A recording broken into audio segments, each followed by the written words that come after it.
So what's up sa inyong lahat mga kaidol? Ito na nga pala yung ating part 2 sa Aerox 155. Yan, kung naalala nyo mga kaidol, yung part 1 nito, ito yung kinabitan natin ng 17 na mags po mga kaidol. Ayan o, kung nakikita nyo naman po. Ayan, may kabit na nga pala tayo dito ng RAM Air mga kaidol. Hindi na nga natin ito na videohan yan.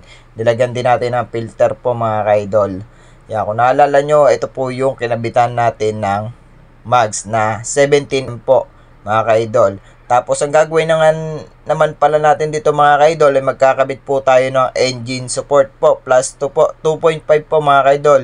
Yung sukat ng ating ikakabit na swing arm dito mga kaidol. Yan, ito po yung ikakabit nating engine support po. So tanggalin po natin dito, nakabalot pa po sa plastic. Ang brand po niya mga kaidol ay JRP po. Yan, napakaganda naman at napakamahal po nito mga kaidol, JRP. So yan. So napakaganda po talaga ng JRP at napakaganda rin po ng presyo nito mga kaidol. So napaka sa bulsa nito, masakit-sakit sa bulsa to mga kaidol. Ito po yung ikakabit natin na engine support dito sa Aerox 155. So i-share ko po sa inyo kung paano po magkabit ng engine support mga kaidol. Yan. Bago nga pala natin tumpisan mga kaidol, kung bago pa lang po kayo sa aking YouTube channel, please like and subscribe at huwag nyo na rin po kalimutan i-hit ang notification bell para lagi kayo update sa mga video ko i-upload.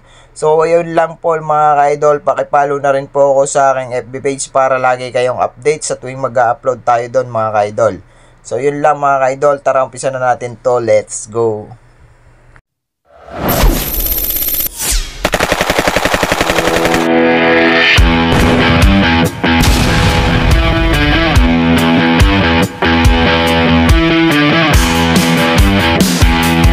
So ito na mga kaidol, umpisa na natin. First step natin gagawin mga kaidol, ito tatanggalin lang natin yung cover dito sa ilalim kasi kailangan natin to para madali nating maikabit yung ating engine support po mga kaidol na 2.5.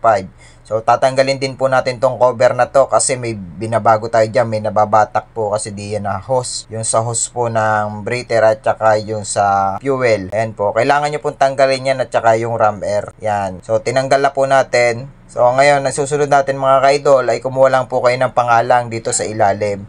Yan, kakailanganin nyo po yan mga kaidol para hindi na po tayo magbuhag ng chassis at saka yung makina pa mga kaidol. Para hindi po siya matumba. Kailangan po natin magtuon or magtukod dito sa ilalim. Yan, tinanggalan natin tong tornilyo ng stock ng engine support.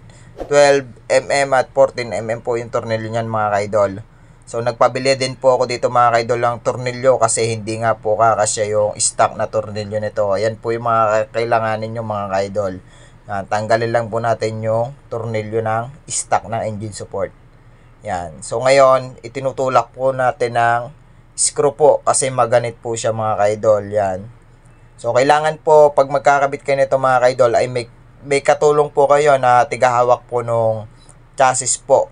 Yan. So itulak po natin yung dating tornilyo.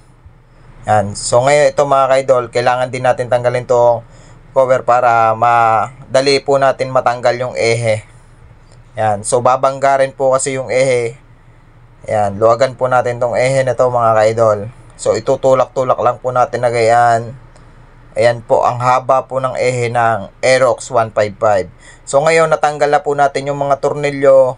Ngayon po ay tatanggalin na natin tong stock engine support po ng Aerox 155. Ito na nga po mga kaidol, natanggal na po natin. Ayan, ito po yung stock ng Aerox 155 na engine support. Yan, nagtukod din nga pala ako mga kaidol doon sa may gulong sa likod. Ayun po, may tinukod po ako doon na kahoy para po saktuhan lang po yung ating tukod po mga kaidol. Yan, tanggalin nyo lang po yung sa preno po mga kaidol para po mahilan nyo po pa atras po. Yan, tanggalin lang po natin. So ngayon, hilahin po natin. Yan, hinihila-hila po natin mga kaidol. So hindi ko po mahila. Yan, hindi po natin mahila. So kailangan natin tanggalin yung shock, yung tornilyo po ng shock sa likod.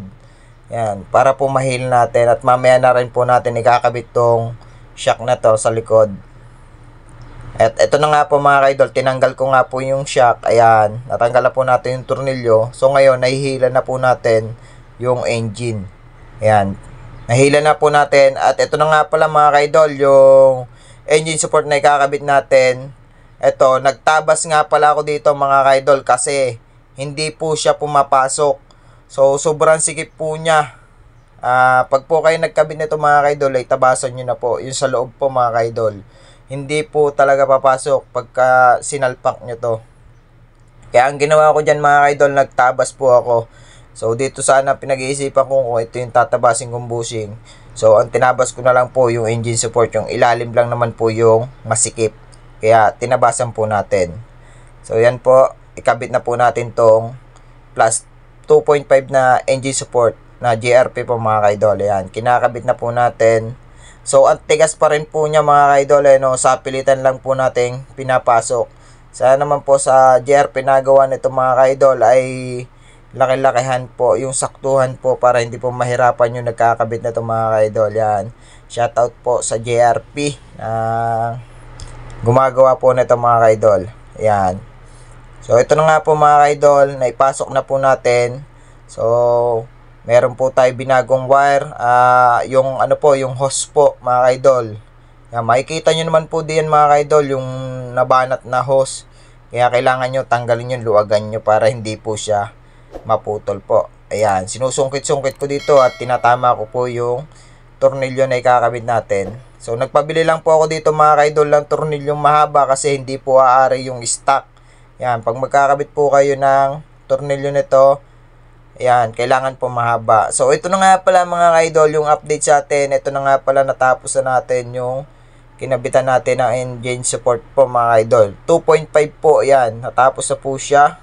Naikabit na po natin. So, kahit po tayo nahirapan, ay okay lang po. Ito naman po yung kinalabasan ng ganda po mga kaidol. Yan, hindi po tayo nagtabas na tapaludo. Saktuhan lang po siya mga kaidol. No? Hindi po siya tumutukod.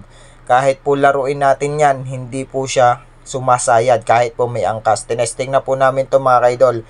Wala pong tabas ang tapaludo niya sa likod. Ayan, natapos na natin. So, napakaganda po niya mga kaidol. Ayan o. Ang kisig niya po mga kaidol. So, konting magic lowered lang po yan sa una. Pogi na po yan. At saka yung pipe. Pag napalta ng pipe yan mga kaidol, napakaganda niyan. So, hanggang dito na lang po mga kaidol. Nagtatapos yung ating video. Sana may natutunan na naman kayo sa aking shinare video. Bago po ang lahat, kung bago pa lang kayo sa aking YouTube channel, please like and subscribe. At huwag nyo na rin po kalimutan i-hit ang notification bell para lagi kayo update sa mga video ko i-upload. So, yun lang mga kaidol. Maraming salamat sa inyo lahat. God bless po.